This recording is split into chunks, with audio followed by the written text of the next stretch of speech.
morning, students. Myself Vidya Savan. How are you, everyone? Hope all are fine.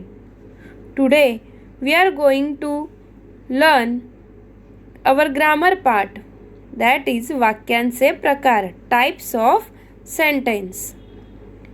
विद्यार्थी मित्रांनो, आज आपल्या पाठानुसार आपण व्याकरणाचा घटक शिकणार आहोत, तो म्हणजे वाक्यांचे प्रकार. स्टूडेंट्स, हम आज सीखने जा रहे हैं वाक्य के प्रकार, कैसे होते हैं और कितने होते हैं. So let's start students. पहले हम देखते हैं वाक्य म्हणजे काय, सेंटेंस किसे कहा जाता है. विद्यार्थी मित्रांनो, चला आपण समजून घेऊयात वाक्य म्हणजे काय. वाक्य म्हणजे काय? संपूर्ण अर्थ व्यक्त करणाऱ्या शब्दसमूहाला वाक्य म्हणतात. स्टूडेंट्स, जहाँ पर जिस शब्द समूह में से हमें पूरा अर्थ समझ में आ रहा है उसे कहते हैं वाक्य. वाक्य यानी सेंटेंस. वाक्याचे दोन भाग असतात. वाक्य के दो भाग होते हैं. एक होता है उद्देश और दूसरा होता है विधेय. एक असतं उद्देश व दुसरा असतं विधेय. ज्याच्याविषयी सांगायचे ते उद्देश आणि जे सांगायचे आहे ते म्हणजे विधेय. उदाहरणार्थ, त्याचा मोठा मुलगा दररोज आगगाडीने मुंबईला जातो. उसका बड़ा बेटा हर दिन आगगाडी से मुंबई जाता है. या वाक्यातील मुलाविषयी सांगायचे आहे, म्हणजे उद्देश काय झाले? मुलगा. काय सांगायचं आहे? तर त्यांचा मोठा मुलगा दररोज आगगाडीने मुंबईला जातो हे झाले त्याचे विधेय. तर या वाक्यातील त्याचा, मोठा हे शब्द उद्देशाबद्दल डिटेल माहिती देत आहे, तर दररोज, आगगाडी, मुंबई हे शब्द विधेयाचे डिटेल माहिती आपल्याला देत आहेत. विद्यार्थ्यांनो, वाक्य म्हणजे काय? तर वाक्य म्हणजे संपूर्ण अर्थ व्यक्त करणाऱ्या शब्दसमूहाला वाक्य म्हणतात. पूरा अर्थ जहाँ पर व्यक्त होता है उस शब्द के समूह को वाक्य कहा जाता है. वाक्य के कितने भेद होते हैं स्टूडेंट्स? उद्देश और विधेय. उद्देश और विधेय. उद्देशाने ज्याच्याविषयी सांगायचे ते, विधेयाने जिस बारे में जो हमें बताना है वो, उसे कहते हैं विधेय. विद्यार्थ्यांनो, ज्याच्याविषयी सांगायचे ते उद्देश, जे सांगायचे ते विधेय. तर विद्यार्थ्यांनो, वाक्य म्हणजे काय हे तुम्हाला समजले असेल. चला तर आपण पाहूया वाक्याचे प्रकार. विद्यार्थी मित्रांनो, वाक्याचे प्रकार पाहूयात. वाक्याचे एकूण 4 प्रकार पडतात. विधानार्थी वाक्य. विधानार्थी वाक्य म्हणजे ॲसेरेटिव्ह सेंटेन्स. प्रश्नार्थी वाक्य. प्रश्नार्थी वाक्य म्हणजे इंट्रोगेटिव्ह सेंटेन्स.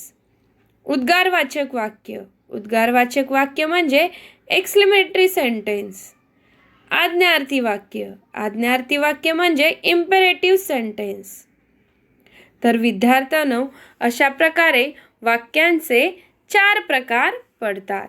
स्टूडेंट्स, वाक्य के 4 प्रकार होते हैं. Types of sentence. विधानार्थी वाक्य, प्रश्नार्थी वाक्य, उद्गारवाचक वाक्य और आज्ञार्थी वाक्य. विद्यार्थी मित्रांनो, वाक्याच्या प्रकारामधला विधानार्थी वाक्य हा पहिला वाक्याचा प्रकार आता आपण बघणार आहोत. स्टूडेंट्स, प्रथम हम देखते हैं विधानार्थी वाक्य. विधानार्थी वाक्य यानी ॲसेरेटिव्ह सेंटेन्स. ज्या वाक्यात केवळ सरळ विधान केलेले असते त्याला विधानार्थी वाक्य असे म्हणतात. सरळ विधान म्हणजे सिंपल स्टेटमेंट. ज्या वाक्यामध्ये सिंपल, साधे, सोपे, समजण्यासाठी सरळ असे विधान केले जाते त्याला विधानार्थी वाक्य असे म्हणतात. स्टूडेंट्स, जिस सेंटेंस में सिंपल स्टेटमेंट किया जाता है उसे विधानार्थी यानी एसेरेटिव सेंटेंस कहा जाता है। वो जो वाक्य है वो बहुत ही सिंपल सा, समझने के लिए बहुत ही आसान सा होता है और उसीलिए उसे विधानार्थी वाक्य कहते हैं। उदाहरणार्थ म्हणजे एक्झाम्पल्स। पहिलं, तो रोज व्यायाम करतो, वो हर दिन व्यायाम करता है। Simple sentence. माझे घर बागेजवळ आहे, मेरा घर बगीचे के पास है। Simple sentence. मी काल गावी जाणार आहे, मैं कल गाव जाने वाला हूँ। तर विद्यार्थ्यांनो, तो रोज व्यायाम करतो, माझे घर बागेजवळ आहे, मी काल गावी जाणार होतो। ही जे उदाहरणं आहेत, हे जे वाक्य आहेत, हे समजण्यासाठी खूपच सोपे आहे आणि सिंपल स्टेटमेंट आहे। ज्या वाक्यांमध्ये सरळ विधान सिंपल स्टेटमेंट असते त्याला विधानार्थी वाक्य असे म्हणतात।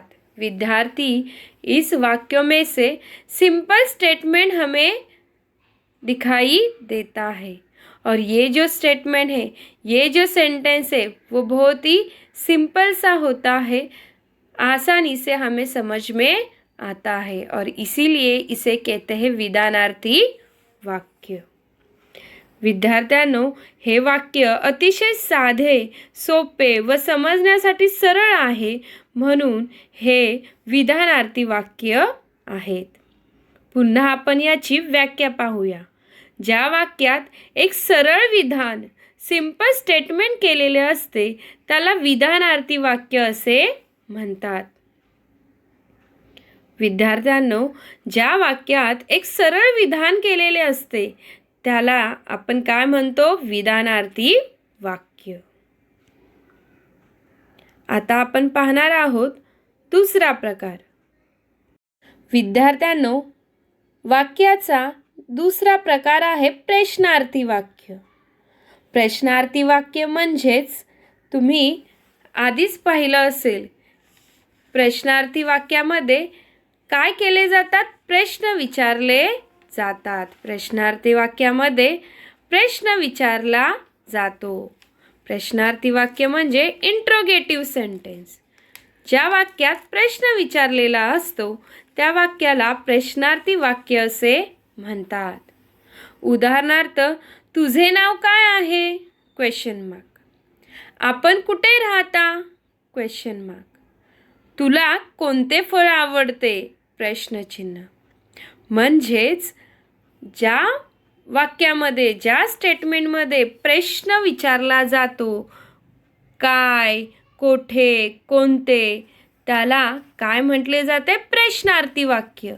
स्टूडेंट्स, जिस सेंटेंस में सवाल पूछा जाता है, सवाल किया जाता है, उसे कहते हैं प्रश्नार्थी वाक्य।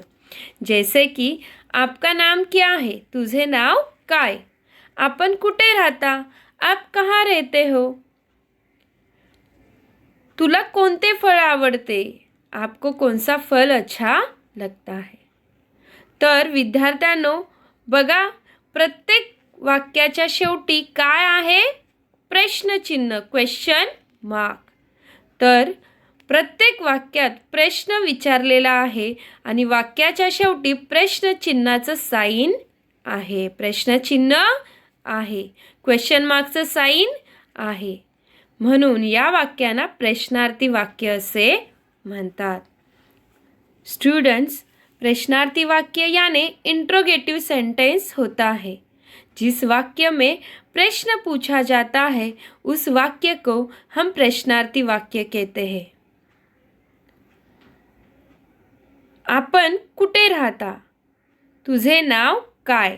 या तुला कोणते फळ आवडते? या तिन्ही उदाहरणांमध्ये, एक्झाम्पलमध्ये तुम्ही पाहिलं आहे की सगळ्यांच्या शेवटी एक प्रश्नचिन्ह आहे, क्वेश्चन मार्क है।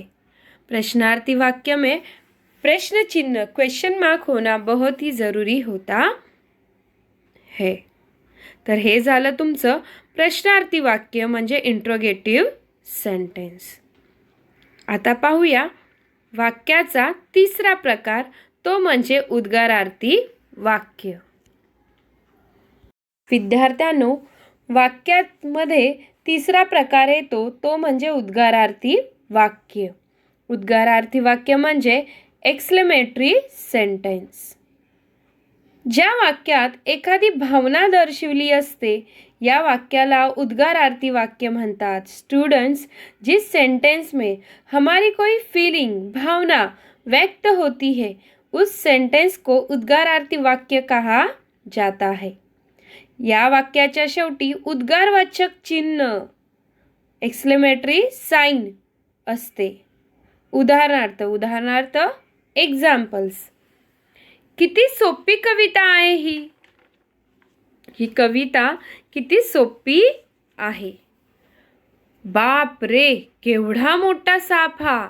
मी आश्चर्यचकित झाले. माझी आश्चर्यचकित होण्याची भावना इथे व्यक्त होते. शाब्बास, जिंकलास तू. अरे, मला खूपच काय होतंय, आनंद होतोय. मला माझी आनंद होण्याची भावना इथे व्यक्त होत आहे. म्हणून याला उद्गारार्थी वाक्य असे म्हणतात. विद्यार्थी, परत आपण पाहूया व्याख्या. विद्यार्थ्यांनो, ज्या वाक्यामध्ये एखादी भावना दर्शवणारे उद्गार असतात त्या वाक्याला उद्गारार्थी वाक्य असे म्हणतात. या वाक्याच्या शेवटी उद्गारवाचक चिन्ह हे असते. आता आपण पाहिलीत ही वाक्य. किती सोपी कविता आहे ही. बाप रे, केवढा मोठा साप हा. शाब्बास, जिंकलास तू. वरील वाक्यातून मनातील आपल्या भावना व्यक्त होत आहेत. काय व्यक्त होत आहेत? भावना. आपल्या मनातील तीव्र इच्छा उद्गारातून व्यक्त झाल्या आहेत. अशा वाक्यांना उद्गारार्थी वाक्य असे म्हणतात. स्टूडेंट्स, हमारे मन की भावनाएं जिस वाक्य में से व्यक्त होती है उसे कहते हैं उद्गारार्थी वाक्य. जैसे हम कहते हैं, बाप रे, कितना बड़ा सांप है ये. यानी हम यहाँ पर चौंक गए, हम यहाँ पे सरप्राइज हो गए.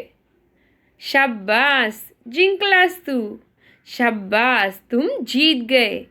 यानी हमें बहुत ही क्या हो रही है, खुशी हो रही है. यानी स्टूडेंट्स, जहाँ पर हमारी फीलिंग्स व्यक्त होती है, भावनाएं व्यक्त होती है, उसे कहा जाता है उद्गारार्थी वाक्य, exclamatory sentence. Understood students? Okay. ज्या वाक्यात एखादी भावना दर्शवली असते या वाक्याला उद्गारार्थी वाक्य म्हणतात. समजलं विद्यार्थ्यांनो? तर तुम्हाला नक्कीच समजले असेल. अशा प्रकारे आता आपण वाक्यांच्या प्रकारामधला शेवटचा प्रकार पाहणार आहोत, तो म्हणजे आज्ञार्थी वाक्य. विद्यार्थी मित्रांनो, वाक्यांच्या प्रकारातील म्हणजेच टाइप्स ऑफ सेंटेन्स मधील हा शेवटचा प्रकार आणि तो म्हणजे आज्ञार्थी वाक्य. आज्ञार्थी वाक्य म्हणजे काय? तर आज्ञार्थी वाक्य म्हणजे इम्पेरेटिव्ह सेंटेन्स. वाक्यांच्या प्रकारामधला हा चौथा प्रकार इम्पेरेटिव्ह सेंटेन्स, आज्ञार्थी वाक्य. ज्या वाक्यामुळे आज्ञा, हुकूम, विनंती, प्रार्थना इत्यादी अर्थांचा बोध होतो त्या वाक्याला आज्ञार्थी वाक्य असे म्हणतात. स्टूडेंट्स, जिस वाक्य से, जिस सेंटेंस में हमें ये आज्ञा की हुई है, आज्ञा यानी ऑर्डर, हुक्म यानी ऑर्डर, विनंती यानी रिक्वेस्ट की हुई है, इसका बोध होता है, उसे कहते हैं आज्ञार्थी वाक्य. उदाहरणार्थ, मुलानो रांगेत चला. यहाँ पे क्या किया है? ऑर्डर दी है. जो शिक्षक है, टीचर है, वो अपने बच्चों को क्या कह रहे? मुलानो रांगेत चला. स्टूडेंट्स, हमें एक क्यू में चलना तो यहाँ पर हमें क्या मिलती है? ऑर्डर। सरोज चांगला अभ्यास कर। सरोज तुम अच्छी पढ़ाई करो। देवा मला चांगली बुद्धि दे। हम यहाँ पे रिक्वेस्ट करें कि हे भगवान मुझे अच्छी बुद्धि दो। तो जहाँ पर आज्ञा होती है, हुक्म होता है, विनंती होती है, प्रार्थना होती है, उपदेश होते हैं, उसे कहते हैं आज्ञार्थी वाक्य। यावरील तिन्ही उदाहरणावरून आपल्याला काय कळतंय? आज्ञा केलेली कळते, प्रार्थना करणे, आशीर्वाद देणे, विनंती करणे या गोष्टीचा या ठिकाणी बोध झालेला आहे आणि म्हणूनच अशा वाक्यांना आज्ञार्थी वाक्य असे म्हणतात। स्टूडेंट्स, ये जो सेंटेंस है एग्जाम्पल्स में दिए गए, उससे हमें पता चलता है यहाँ पर आज्ञा दी गई है, प्रार्थना की गई है, विनती की गई है। यहाँ पर इन सारे चीज़ों का बोध हो रहा है, इसीलिए हमें इन वाक्यों को आज्ञार्थी वाक्य कह रहे हैं। विद्यार्थ्यांनो, परत आपण आज्ञार्थी वाक्य याची आपण व्याख्या पाहूया। ज्या वाक्यामुळे आज्ञा, हुकूम, विनंती, प्रार्थना इत्यादी अर्थांचा बोध होतो त्या वाक्याला आज्ञार्थी वाक्य असे म्हणतात। जिस वाक्य में से आज्ञा दी गई है, हुक्म दिया गया है, विनती की गई है, इसका बोध होता है, उसे कहते हैं आज्ञार्थी वाक्य। टाइप्स ऑफ सेंटेंस में ये जो है एक शेवटचा प्रकार यानी आखिरी प्रकार ये माना जाता है, जिसमें विनती हो, हुक्म हो, आज्ञा हो या फिर कोई उपदेश हो, इसका बोध वाक्य में होता है, उसे कहते हैं आज्ञार्थी वाक्य। अशा प्रकारे विद्यार्थ्यांनो वाक्यांचे 4 प्रकार तुम्ही पाहिलेत। तर विद्यार्थ्यांनो वाक्यांचे 4 प्रकार कोणते बघा? विधानार्थी वाक्य, एसेरेटिव्ह सेंटेन्स, प्रश्नार्थी वाक्य, इंट्रोगेटिव्ह सेंटेन्स, उद्गारवाचक वाक्य, एक्सक्लेमेटरी सेंटेन्स, आज्ञार्थी वाक्य, इम्पेरेटिव्ह सेंटेन्स। तर अशा प्रकारे विद्यार्थ्यांनो आज आपण वाक्यांचे 4 प्रकार शिकलेलो आहोत। धन्यवाद विद्यार्थी मित्रांनो।